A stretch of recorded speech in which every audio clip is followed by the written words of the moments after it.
Pandian store serial next episode ஒரு review பார்க்கலாமாங்க. கோமதியும் அங்கே கோயிலுக்குமே போயிருக்காங்க. அது தெரியாமல் எங்கள் வீட்டில் இருக்கவங்க எல்லாருமே காணாமல் போயிட்டாங்க, இந்த வீட்டை விட்டு கிளம்பி போயிட்டாங்க அப்படின்னு சொல்லிட்டு எல்லா இடத்துலையுமே தடைக்கு பார்த்தாங்க. ஆனால் கடைசியில் கோமதி வீட்டுக்கு வந்ததும் எல்லாரும் பார்த்துட்டு இங்கே அரசி ராஜி கதிர்னு சொல்லிட்டு எல்லாருமே அழுதுகிட்டு இருக்காங்க. அதுக்கப்புறம் பாண்டியனும் இங்கே கோயிலுக்கு போயிருக்கான்னு சொல்லிட்டு வீட்டில் சொல்லிட்டு போனா என்ன, எல்லாமே இவளுக்கு தோணுது மாதிரி தான் பண்ணுவா. ஏன்னா இங்கே ராஜிக்கும் கதிர்க்கும் 2 பேருக்கும் கல்யாணத்தை பண்ணி வச்சா, அதையும் எங்கிட்ட இருந்து மறைச்சா. இப்போ இந்த வீட்டை விட்டு எங்கே போகிறேன்னு சொல்லிட்டு சொல்லாமல் கூட போயிட்டா. இந்த வீட்டில் அந்த என்னோட பிள்ளைங்களே என்ன எதிர்த்து ஒரு குற்றவாளி மாதிரி கேள்வி கேட்டு இருந்தாங்க.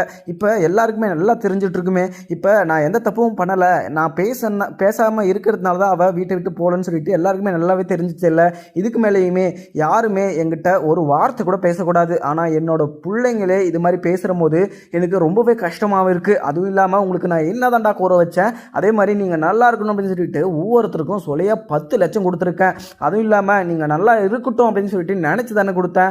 இப்போ நீங்கள் நல்லா இருக்கக்கூடாது அப்படின்னு சொல்லிட்டு நான் நினச்சிட்டு இருந்தேன்னா உங்களுக்கு அந்த பணத்தை கொடுத்துருப்பேன் நான் ஃபஸ்ட்டு அப்படின்னு சொல்லிட்டு இங்கே பாண்டியன் வந்து பயங்கர கோபமாக தான் பேசிக்கிட்டு இருக்காங்க.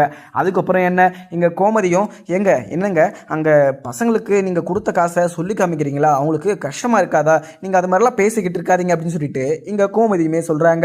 அதுக்கப்புறம் என்ன, இங்கே பாண்டியனும் கோமதி நீ எதுக்குமே பேசாத, உன்னால தான் இவ்வளோ பிரச்சனை நடந்ததுக்கு காரணமே, ஏன்னா உன் மேலே நான் பயங்கர கோபமாக இருக்கேன், இனிமேல் இந்த வீட்டுக்குள்ளே நீ இருக்கவே கூடாது, அதே மாதிரி இந்த வீட்டு விட்டு எங்கே ஓடி போயிட்ட அப்படின்னு சொல்லிட்டு தான் எல்லாருமே தடைக்கிட்டு இருந்தாங்க. இனிமேல் நீ இந்த வீட்டிலே இருக்கக்கூடாது, அதே மாதிரி இந்த வீட்டில் நீ இருந்தனா நான் இருக்க மாட்டேன் அப்படின்னு சொல்லிட்டு இங்கே கோமதி கிட்டே சொல்லிட்டுறாங்க. பாண்டியனும் இதை கேட்ட கோமதிக்கு பயங்கரமாக வருத்தம். உடனே ஏற்கனவே பேசாமல் இருந்த பாண்டியன் இப்போ இந்த வீட்டை விட்டு என்ன துரத்துறாரு அப்படின்ற நினச்சிக்கிட்டு உடனே நீங்கள் என்னை இந்த வீட்டை விட்டு துரத்தணும் தான் நினச்சிருந்தீங்க போல், இத்தனை நாளாக என்கிட்ட பேசாமல் இருந்ததுக்கு காரணமே அதுதான் எனக்கு நல்லாவே புரிஞ்சிருச்சு. நீங்கள் என்னை இந்த வீட்டை விட்டு துரத்துறதுக்கு தானே இது மாதிரிலாம் பண்ணிக்கிட்டு இருக்கீங்க, நீங்கள் இது மாதிரிலாம் பேசுகிறத நினச்சாவே எனக்கு ரொம்பவே கஷ்டமாக இருக்குது. ஆனால் நீங்கள் இப்படி ஒரு சீப்பாக என்ன ட்ரீட் பண்ணுவீங்க அப்படின்னு சொல்லிட்டு நான் நினச்சி கூட பார்க்கல. உங்கள் மேலே நான் ரொம்பவே மரியாதை வச்சுட்டு இருந்தேன். அதுவும் இல்லாமல் உங்களை நான் பேச வைக்கணும் அப்படின்னு சொல்லிட்டு தான் நான் உங்ககிட்ட பேசாமலும் இருந்தேன். ஆனால் நீங்கள் என் மேலே சுத்தமாக பாசமே இல்லாமல் இருக்கீங்க அப்படின்னு சொல்லிட்டு எனக்கு இப்போ தான் தெரிய வருது. நீங்கள் இப்படியெல்லாம் இருப்பீங்க அப்படின்னு சொல்லிட்டு நான் கொஞ்சம் கூட எதிர்பார்க்கல. ஆனால் நீங்கள் சாப்பிடாம நீங்கள் தனியாக போய் துணியெல்லாம் துவைச்சும் போதெல்லாம் பார்த்துட்டு நான் ரொம்பவே கஷ்டப்பட்டேன். ஆனால் இதுக்கு மேலேயுமே இந்த வீட்டில் என்னை இருக்க வேணான்னு சொல்லிட்டீங்க, நானுமே இந்த வீட்டில் இருக்க போகிறதில்ல அப்படின்னு சொல்லிட்டு அங்கேருந்து கிளம்புறாங்க. உடனே எங்கள் கதிருமே வந்து அம்மா நீங்கள் எதுக்காகம்மா நீங்கள் போகணும், நீங்கள் எல்லாம் இங்கே தானே இருக்கணுமா, அவங்க வேணும்னா இந்த வீட்டில் பிடிக்கலன்னா அவரே கிளம்பட்டோம் அப்படின்னு சொல்லிட்டு இங்கே பாண்டியன்கிட்ட கதிருமே சொல்லிடுறாங்க. அதுக்கப்புறம் என்ன, இங்கே பாண்டியனுக்கு பயங்கர கோபமாயிடுச்சு. ஆமாடா நான் இந்த வீட்டை விட்டு கிளம்புறேன், சரி ஓகே, நான் உங்களுக்கு சொல்லியா 10 லட்சம் 2 பேருக்கும் கொடுத்தல, 2 பேரும் அந்த பணத்தை எடுத்துகிட்டு வந்து என்கிட்ட வைக்கிறீங்க, அதே மாதிரி நான் உங்களுக்கு எதுவுமே பார்க்கல, உங்களுக்கு எதுவுமே எந்த ஒரு நல்லதுமே செய்யலை, ஆனால் நான் கொடுத்த 10 லட்சத்தை நீங்கள் 2 பேரும் எனக்கு கொடுத்தே ஆகணும் அப்படின்னு சொல்லிட்டுறாங்க எங்கள் பாண்டியனும். இதை கேட்ட இங்கே கதிரும் அப்பா நீங்கள் கொடுத்த 10 லட்சத்தை நான் ஒரே நாளில் எடுத்துகிட்டு வந்து கொடுக்குறேன், அதுவும் இல்லாமல் நீங்கள் என்னோட தொழிலுக்கு கொடுத்தீங்க இல்லைனாலாம் சொல்லலை, ஆனால் நீங்கள் அம்மா கிட்ட காட்டுற வெறுப்பும் கோபமும் எனக்கு பிடிக்கல, அதனால தான் உங்ககிட்ட நான் கோபமாக பேசினேன், அதே மாதிரி நீங்கள் அந்த பணத்தையுமே கேட்டுட்டீங்க, அந்த பணத்தையே நான் இன்னும் ஒரு நாளில் ரெடி பண்ணி உங்ககிட்ட அந்த பணத்தை கொடுக்குறேன் அப்படின்னு சொல்லிட்டு இங்கே கதிருமே சொல்லிட்டுறாங்க. இங்கே கதிர் பேசிக்கிட்டு இருந்த பார்த்ததும் இங்கே ராஜியும் எங்கே பேசாதீங்க, இங்கே என்ன பிரச்சனை நடந்துக்கிட்டு இருக்குது, நீங்கள் பாட்டுக்கு சண்டை போட்டுருக்கீங்க அப்படின்னு சொல்லிட்டு இங்கே கதிரை வந்து இழுத்து பிடிக்கிறாங்க இங்கே ராஜியும். ஆனால் இங்கே மீனா நின்றுக்கிட்டு இங்கே என்ன பிரச்சனை நடக்குன்னு சொல்லிட்டு தெரியாமல் முழிச்சிக்கிட்டு இருக்காங்க.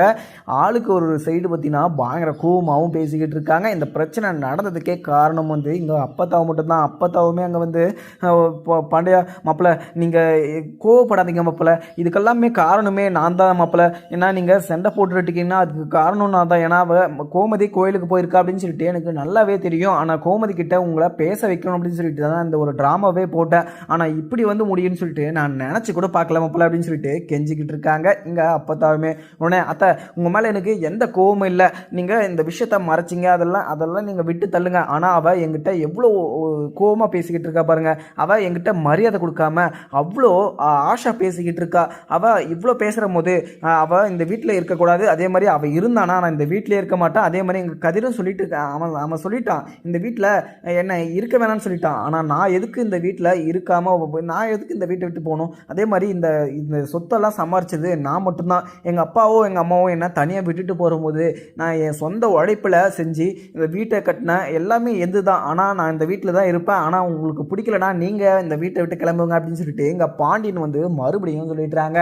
அதுக்கப்புறம் இங்கே கோமதி பார்த்துட்டு, கதிர் நீ எதுக்குமே சண்டை போடாதரா, நான் இல்லைனா இவங்க எல்லாருமே சந்தோஷமாக இருப்பாங்கன்னா இந்த வீட்டை விட்டு நான் கிளம்புற தவிர எனக்கு வேறு வழி தெரியல. ஏன்னா அவர் இந்த வீட்டை சமாளிச்சார், அவரு தான் கஷ்டப்பட்டு செஞ்சார். நான் இல்லைன்னா சொல்லலை, ஆனால் அவர் என்னை வீட்டை விட்டு கிளம்ப சொல்லிட்டாரு. நீங்கள் இங்கே இருங்க, நான் எங்கேயுமே போக மாட்டேன், நான் பத்திரமா தான் இருப்பேன். நான் இங்கே எங்கேயோ ஒரு ரூமில் இல்லை எங்கேயோ கோயில்லையோ எங்கேயோ படுத்துக்கிறேன், அதெல்லாம் ஒரு பிரச்சனையே இல்லை. நீங்கள் என்னை வந்து எப்போனாலும் வந்து பார்க்கலாம், அதெல்லாம் நான் எதுவுமே சொல்ல மாட்டேன். ஆனால் அந்த வீட்டில் மட்டும் நான் இருக்க மாட்டேன் அப்படின்னு சொல்லிட்டு பாண்டியன் கிட்ட கோமதியும் சொல்லிட்டு அங்கேருந்து கிளம்புறாங்க. இதெல்லாம் பார்த்துக்கிட்டு இருந்த அரசியும் ரொம்பவே வருத்தமாகவும், அப்பா என்னப்பா பேசிக்கிட்டு இருக்கீங்க, அம்மாவை இப்படியெல்லாம் நீங்கள் பேசாதீங்கப்பா, அம்மாவை நீங்கள் வீட்டை விட்டு போ சொல்கிறீங்களே, நீங்கள் இது மாதிரிலாம் சொல்லுவீங்கன்னு நான் நினச்சி கூட பார்க்கலப்பா. நீங்கள் அம்மாவை வீட்டை விட்டு வேணான்னு சொல்லுங்கப்பா, ப்ளீஸ்ப்பா, உங்களை கெஞ்சி கேட்டுக்கிறேன் அப்படின்னு சொல்லிட்டு அரசியுமே இங்கே பாண்டியன்கிட்ட பயங்கரமாக கெஞ்சிக்கிட்டு இருக்காங்க. உடனே எங்கள் பாண்டியனும், அரசி நீ கொஞ்ச நேரம் அமைதியாயிருமா, அவள் செஞ்சது எல்லாமே தப்புமா, என் பொண்டாட்டி என்கிட்ட இருந்து எதுவுமே மறைக்கலை அப்படின்னு சொல்லிட்டு நான் ரொம்பவே சந்தோஷமாக இருந்தேன். அந்த உலகத்தில் இது யாருமே என்ன நம்பலனாலுமே ஆனால் என்ன கோமதி நம்புறா, அவள் எல்லா உண்மையும் என்கிட்ட சொல்லிட்டு தான் பண்ணுறா. அதே மாதிரி அவள் பண்ணுற விஷயத்த ஒவ்வொரு விஷயத்தையுமே என்கிட்ட கேட்டுட்டு இருக்கா, என்கிட்ட உண்மையாகவும் இருக்கா அப்படின்னு சொல்லிட்டு நான் நினச்சிட்டு இருந்தேன். ஆனால் கடைசியில் அவள் என்கிட்ட இது மாதிரிலாம் பேசிக்கிட்டு இருக்கா அப்படின்னு சொல்லிட்டு இங்கே பாண்டியனும் சொல்லிட்டுறாங்க. அதுக்கப்புறம் என்ன, இங்கே அப்பத்தாவும், மாப்பிள்ளை நீங்கள் இவ்வளோ கோவப்பட்டு நான் பார்த்ததே கிடையாது, இந்த பிரச்சனை எல்லாமே உருவாகுறதுக்கு காரணமே நான் தான், என்னை எல்லாருமே மன்னிச்சிக்கோங்க கோமதி, நீ இந்த வீட்டை விட்டு போகாத கோமதி அப்படின்னு சொல்லிட்டு அங்கே அப்பத்தாவுமே பாண்டியன்கிட்டையும் கோமதிக்கிட்டையுமே சொல்லிக்கிட்டு இருக்காங்க. உடனே மீனாவுமே உள்ளே வராங்க. மாமா என்ன மாமா என்ன பேசிக்கிட்டு இருக்கீங்க, அத்தையை வீட்டை விட்டு போக சொல்கிறீங்களே, அத்தை மேலே உங்களுக்கு எவ்வளவோ கோவம் இருந்தாலுமே நீங்கள் அத்தையை இந்த வீட்டை விட்டு போக சொல்லலாமா? ஏன்னா அத்தை ரொம்பவே பாவம் மாமா, ஏன்னா நீங்கள் பேசலைன்னு சொல்லிட்டு அவங்க ரொம்ப நாளாக வருத்தப்பட்டுக்கிட்டு இருந்தாங்க. அதுவும் இல்லாமல் நீங்கள் பேசலைன்னு சொல்லிட்டு இந்த ஒரு நாள் எப்படி அப்படி இந்த நாள் எனக்கு இருட்டாக தெரியுது, இந்த வீட்டில் இருக்கிற ஃபுல்லாகவே பிளாங்காக தெரியுது, நீங்கள் பேசலைன்னு சொல்லிட்டு அவங்க இப்படியெல்லாம் வருத்தப்பட்டிருந்தாங்க, எப்படியெல்லாம் சொல்லி எங்கிட்ட வருத்தப்பட்டிருந்தாங்கன்னு எனக்கு மட்டும்தான் தெரியுமாம்மா. ஆனால் நீங்கள் அத்தையை பார்த்து நீங்கள் வீட்டை விட்டு வெளியே போ, அதே மாதிரி நீ எல்லா உண்மையும் மறைச்சிட்டு இருக்க அப்படின்னு சொல்லிட்டு குத்தி காமிச்சிட்டு இருக்கீங்க. அதே மாதிரி கதிர்க்கும் ராஜிக்கும் கல்யாணம் பண்ணி விஷயது இது தப்பு தான், இல்லைன்னா சொல்ல வரல, ஆனால் அங்கே சுச்சுவேஷனே வேறையாக இருந்துச்சு மாமா. ஏன்னா நான் அந்த இடத்துல இருந்தேன், அந்த இடத்துல உங்களுக்கு இந்த விஷயத்த சொல்லிட்டு இருந்தால் கூட உங்களுக்கு புரிஞ்சிருக்காது.